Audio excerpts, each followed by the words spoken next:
In a world where the taste and texture of food is extremely important, there exist individuals known as gourmet hunters who specialize in the acquisition of rare ingredients and animals.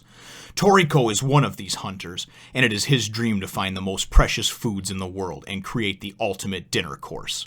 As one of the most skilled hunters in the world, he is regularly hired by restaurants and the rich to seek out new ingredients and rare animals. A man with inhuman ability, he utilizes his incredible strength and knowledge of the animal kingdom to capture ferocious, evasive, and rare beasts to further his ultimate goal. He is accompanied by a weak and timid chef named Komatsu, who, inspired by Toriko's ambition, travels with him to improve his culinary skills and to find rare ingredients. This is Toriko. Well, hope you like that intro, brothers and sisters, but welcome and hello, brothers and sisters of the Nerd Nation. I, as always, am Jim, here to bring you the first of many reviews on just the awesome series, at least awesome so far, just from the first chapter that I read, and everything that I've heard of Toriko. This is really a very cool venture for me and a really neat series because immediately as I opened it up and I looked, the art looks very solid. It looks very clean and crisp. It's very refined. It's not at all like something from Attack on Titan, which I believe is a little bit of a developing, sloppier art style, or even One Piece, where now that I'm in like year 4 or 5 of Oda's career, things are starting to really kind of come into their own, and you can see that he progressed from above average to really, really good, you know, and it's only going to get better. This particular art style, it looks very nice, at least from what I could see from the initial chapter. Very crisp, clean, and refined, so I definitely like it. Now, again, this is the gourmet era of food, and we find out a number of different things about that in this particular chapter. And the first thing that we're introduced to, it kind of takes us to the IGO, and that's the Hotel Gourmet, and IGO is the International Gourmet Organization. We're just going to call it IGO from now on because I'm not going to be pronouncing IGO or International Gourmet Association organization much more than that. And we wind up seeing, we're introduced to this executive, Uumen, his name is, and he is going and tasking, who we find out his name is Komatsu, his head chef. He's basically saying what's going to be on the menu for this assembly that we're having of like these world leaders or dignitaries or whatever. It's basically this big type of to-do that they're having. And he goes and he's like, he's looking at the menu and he's just like, oh, okay, you know, and he reads it and he's like, is this a joke, you know, for whatever the, I forget exactly what type of steak it is that's going to be on there, or beef, you know, but he's like, is this a joke, you know? And he goes, what we need is a Garara Gator, you know? And everybody's like, you know, and everybody, you know, there's kind of collective like holding of their breath in the room. What the hell, a Garara Gator, you know? That's impossible. There's no way, you know, we can't get something like that. And he's like, you know, even sending tanks against it wouldn't guarantee us getting one.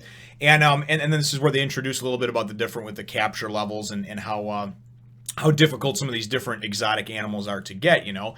And they're like, okay, well, listen, it's not a matter of whether we can get it or not. It's a matter of hiring someone to get it for us. So we're going to have to go and loosen up our belts, you know, or tighten up our belts and basically loosen our wallets. And we're going to have to pay a gourmet food hunter, right? So, you know, so then they go and they say, well, the only gourmet food hunter that could take down and could get us a Garara Gator is Toriko, right? So that's kind of how you're introduced to just the world itself and everything like that. And then we go and we see kind of somewhere else, right? We are introduced to Toriko and we see him first at his back and he's sitting here and he's got this fishing rod, right? And he's fishing with this giant bug. I mean, a giant, I don't know, mosquito or something it looks like, you know, maybe geez, I can't even think of the name now. For some reason, it's escaping me, but a giant bug that's like twice his size, and he's got this thing out on the end of the fishing pole that he's cast into the water. Komatsu has found him and has obviously come up behind him, and he starts to talk, and he's about 20 feet away, and he's starting to talk about, you know, and we're going to hire you for 200,000 yen per kilo of getting this Garara Gator, blah, blah, blah. And Toriko is not even turning around, not phasing, not paying attention, nothing.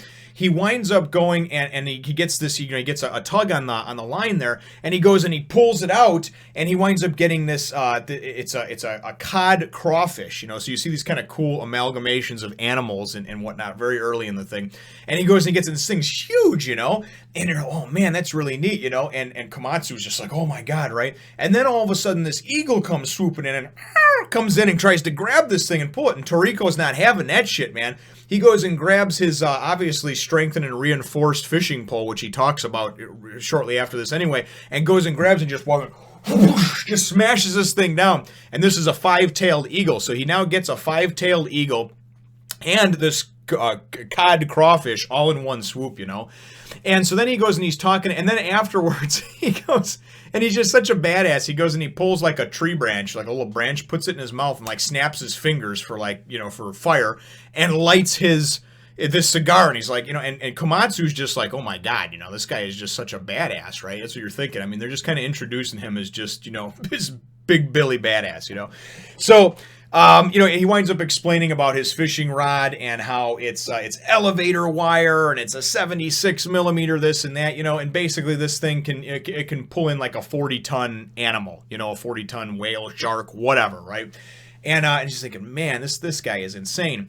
So he goes and he, you know, says, oh, Garara Gator. Okay, well, you know, live capture's not even an option and this and that. And he's going through all this different stuff, you know. And then within the next page or two, he goes and he's like, okay, well, tell your boss I'll do it, but it's going to be double the cost, you know. So instead of the 200,000 yen per kilo that he was offering, it's going to be, you know, 400,000 yen.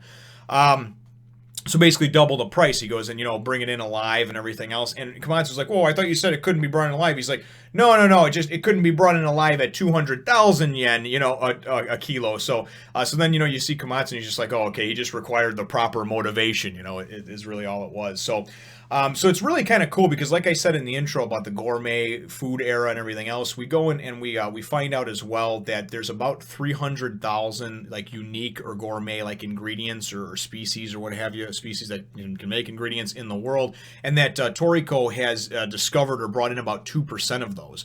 So I mean, just an insane, and those are the ones that we know about, right? So just he is the rock star of this particular generation, you know, and obviously our main character. So we go and we wind up seeing then it's, you know, whatever, a couple days later. Oh, that's what it is that Toriko goes and then he goes and casts his line back out, and Komatsu's like, what? You already caught this crayfish cod and this 5-tailed eagle. What the hell? And he's like, oh no. He's like, those are just appetizers. He's like, I'm going for a swamp gator, a swamp shark, I think he says. That's what I'm going to actually, you know, that's what I'm actually here for. This is just small fry type stuff. He's like, tomorrow we'll go catch your Garara Gator, right?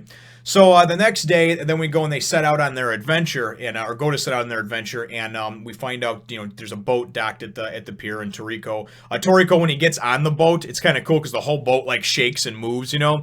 And the guy, this buddy of his that's bringing him there or whatever, I forget his name now, John or some basic name, Tom, I think. He goes and he's like, 210 kilos. Now I know a kilo, I believe, is 2.2 pounds, if that's accurate. Anyway, he says 210 kilos. And Toriko's like, 215. And he's like, oh, you lost weight. And so that means that this guy is so solid, he's like 400 pounds, you know. And then he goes and makes this joke about how, oh, well, yeah, but I took a big dump, you know. And he's like, who the hell takes a 15-kilo dump, you know? And he goes, or what does that even look like? And he's like, a 15-kilo dump, you know. So anyway, Komatsu goes and shows up there, and he's like, hey, listen, you know, I'm coming with you. And Toriko's like, no, what are you talking about? You're coming with me. And he's like, yeah, my boss wanted me to come and kind of observe and blah, blah, blah, you know. So he's like, all right, I hope you wrote out your will. And he's like, my will? What are you talking about, you know? So they're kind of just, I mean, some of it is probably truth, but some of it seems like he's just kind of trying to scare the rookie. So they go and they set off on their adventure, you know, and there's a little bit of banter amongst them. And this is really just kind of a showing Toriko and the type of badass that he is. Because even when he was over there just chilling, sitting on the rock, he takes a bottle of Maker's Mark bourbon, and instead of drinking it from the top, he like pops the bottom off of it and just goes, oh, and just like gulps a fifth of Maker's Mark, right? And, you know, and even Komatsu's like, that's 50 proof. What the hell? So they're just showing you the badassery of this guy, you know, and just, and like I said, and just how much of a rock star he is. So he's going and he's popping champagne, and he's got, you know, he's like not even double fist. He's got like 3 of them in between his fingers, and he's just like mixing them and guzzling them, you know. And I'm like, what the hell? And he's eating, and he's this and that, and even Tom goes and makes me. He's like, oh, don't pop the champagne before we even complete the mission, right? So they're heading for the Great Barren Archipelago, right? And I guess that this is there's this Great Barrier Reef that we wind up finding out high tide or low tide. There's only one way through to actually maneuver through it. We kind of see from an overhead map, and of course their captain knows how to make it through. And then also because as they're kind of starting to go and weave through this, Komatsu's like, holy shit, because it's real tight and everything. And Toriko's just standing there all stoic, and he's like, how can he even stand while this thing's swerving and everything? And Toriko says, yeah, I mean, basically, there's only one route through, and only a boat that's under 20 tons can make it, right? So we wind up getting some real cool stuff as far as them going actually into it and just finding out some background. And that's where we find out about the different animals there. I think in the Barren Archipelago, I think there's about 200,000 different species of animal or ingredients. I'm not sure if what's considered what yet. I'll figure this out more as I'm going along. But about 200,000, so quite the majority of them are there. And this reef basically, it keeps most people out of there. So on their way in, they see some Friday monkeys, they're called, and Toriko kind of makes mention of that, like, why the hell are they there, And then he goes, and he says, things just don't feel right, get out the dinghy, and he tells Tom or whatever, just wait here, and they're going to go further in to actually get onto the island and get onto land, which they do. And as they go and they get onto land, it's funny, because Komatsu's like all, he's all huddled up like some kind of, like he's on a safari, you know what I mean? He's got the helmet on and everything like that. The helmet says safety first. He's got a shotgun. He's walking around. He's scared shitless, he's shitting bricks.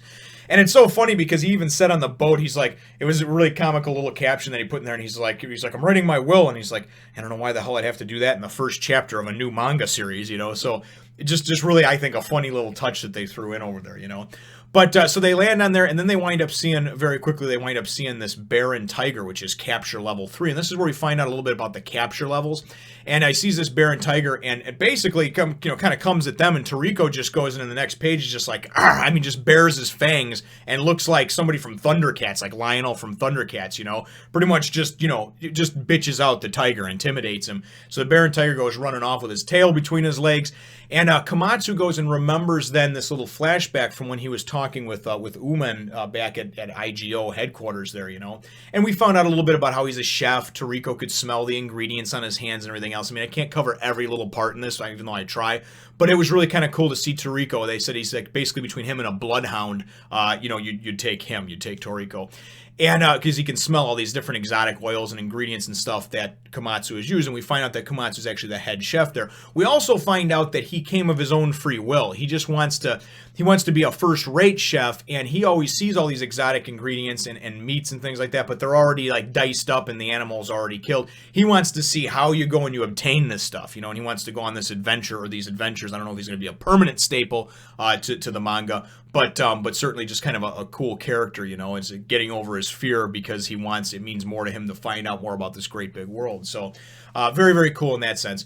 So we wind up finding out through this flashback that the Garara Gator typically lives 150 years, but they don't really mate or reproduce that much. So there's been word that there's now a Garara Gator that they've adapted, and that they live longer now because of not reproducing very often, and that there is said to be one that is above capture level 5, which is what the Garara Gator is rated at, capture level 5. And to give you an idea, they say a capture level 1, it would take 10 trained hunters with shotguns to take down.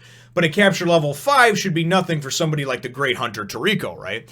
So he goes and he tells them, though, about this one that's said to be 300 years old, and the capture level is obviously above level 5.